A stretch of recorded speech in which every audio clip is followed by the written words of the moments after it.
আসসালামু আলাইকুম সুপ্রিয় দর্শক। বাংলা রেসিপি কুকিং বাই ইতি চ্যানেলে আপনাদের সবাইকে জানাচ্ছি আরও একবার স্বাগতম। বিকালের জন্য ঝটপট একটি নাস্তা রেসিপি শেয়ার করব। আর এই নাস্তাটি দেখতে যতটা না সুন্দর, খেতে কিন্তু ততটাই মজার। নাস্তা তৈরি করার জন্য প্রথমে একটি খামির তৈরি করে নিব। খামির তৈরি করার জন্য এখানে নিয়েছি 1 কাপ পরিমাণ আটা। আটার পরিবর্তে ময়দা ব্যবহার করা যেতে পারে।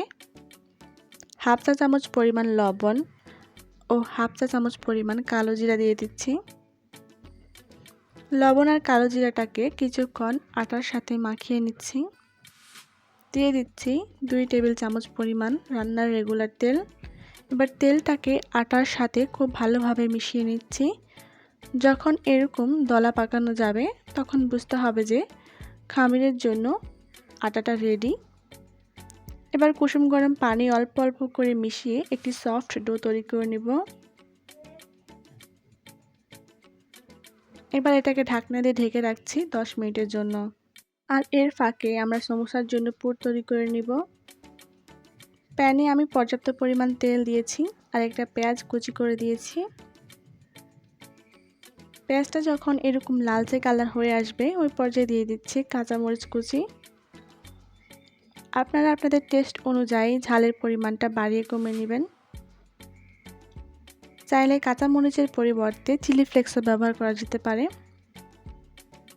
আমি এখানে আলু সেদ্ধ দিয়েছি 1.5 কাপের মতো। আলুটাকে ভালোভাবে সেদ্ধ করে চটকিয়ে নিয়েছি। এবার পেঁয়াজের সাথে আলুটা কিছুক্ষণ মিশিয়ে নিচ্ছি। মরিচ গুঁড়া দিয়ে দিচ্ছি হাফ চা চামচ পরিমাণ। খুব ভালোভাবে মিশিয়ে নিচ্ছি। আর লবণ দিয়ে দিচ্ছি হাফ চা চামচ পরিমাণ। যদি আলুটা সেদ্ধ করার সময় লবণ ব্যবহার করে থাকেন তাহলে এই পর্যায়ে সামান্য পরিমাণ লবণ ব্যবহার করবেন। লবণটা দিয়ে আবারও খুব ভালোভাবে মিশিয়ে নিচ্ছি। আমি এই পুর তৈরি করার সময় যতগুলো মশলা ব্যবহার করেছি তা কিন্তু ধাপে ধাপে দিয়েছি, একেবারে দেইনি। একেবারে দিলে সবগুলো মশলা একত্রিত হয়ে পুরের টেস্টটা নষ্ট হয়ে যেতে পারে। তাই অবশ্যই চেষ্টা করবেন ধাপে ধাপে মশলাগুলো দিয়ে পুরটা তৈরি করার জন্য। চাট মশলা দিয়ে দিচ্ছি হাফ চা চামচ পরিমাণ। চুলার আঁচটা একদম লোতে রেখে এই পুরটা তৈরি করে নিতে হবে যাতে পুড়ে না যায়। সর্বশেষ দিয়ে দিচ্ছি কালো ভাজা জিরার গুঁড়া দিয়ে দিচ্ছি হাফ চা চামচ পরিমাণ এবং দিয়ে খুব ভালোভাবে মাখিয়ে নিচ্ছি। আর এই পুরটাকে ঠান্ডা হতে রেখে দিচ্ছি। 10 মিনিট হয়ে গেছে, আমরা চলে এসেছি আমাদের খামিরের কাছে। এবার খামিরটাকে নিয়ে 2-3 মিনিটের জন্য ময়ান করে নিচ্ছি। আর এখান থেকে অল্প একটু খামির নিয়ে নিচ্ছি রুটি তৈরি করার জন্য। প্রথমে গোল করে নিয়েছি, সামান্য পরিমাণ ময়দা ছিটিয়ে এখন আমি ছোট্ট একটি রুটি তৈরি করে নেব। আমি এরকম ছোট মিডিয়াম সাইজের রুটি তৈরি করে নিয়েছি। এবার রুটির মাঝ বরাবর দাগ কেটে কিছুটা ডিজাইন করে দিচ্ছি। সেম সাইজের আরেকটি রুটি বানিয়ে নিচ্ছি।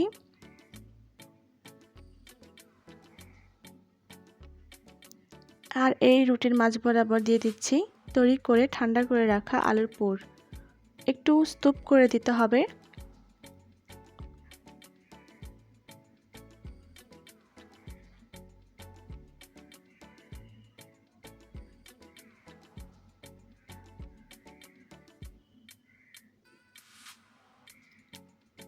পুর দেওয়া হয়ে গেলে চারপাশে সামান্য পরিমাণ পানি লাগিয়ে দিচ্ছি।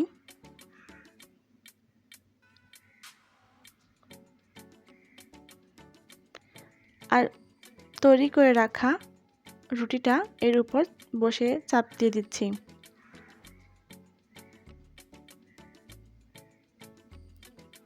একটি ছুরির সাহায্যে গোল করে কেটে নিচ্ছি।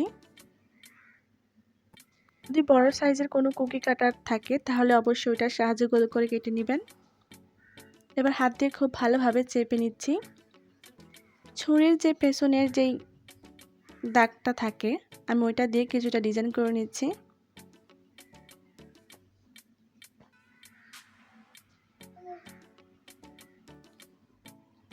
এভাবে করে আমি সবগুলো নাস্তা তৈরি করে নিব আর তেলে ভেজে নিব।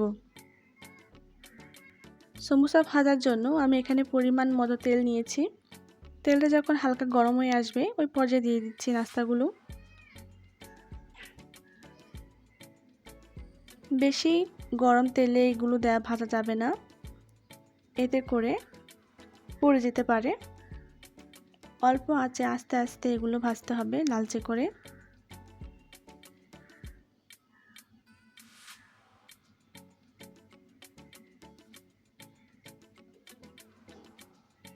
বিকালে নাস্তায় বাচ্চাদের টিফিনে যে কোনো সময় এই সমুচাটি বানিয়ে খেতে পারেন।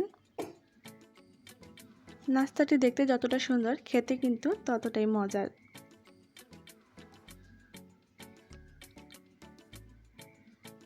আমার সবগুলো সমুচা ভাজা হয়ে গেছে, এবার তেল থেকে তুলে তেল ছেঁকে নিচ্ছি।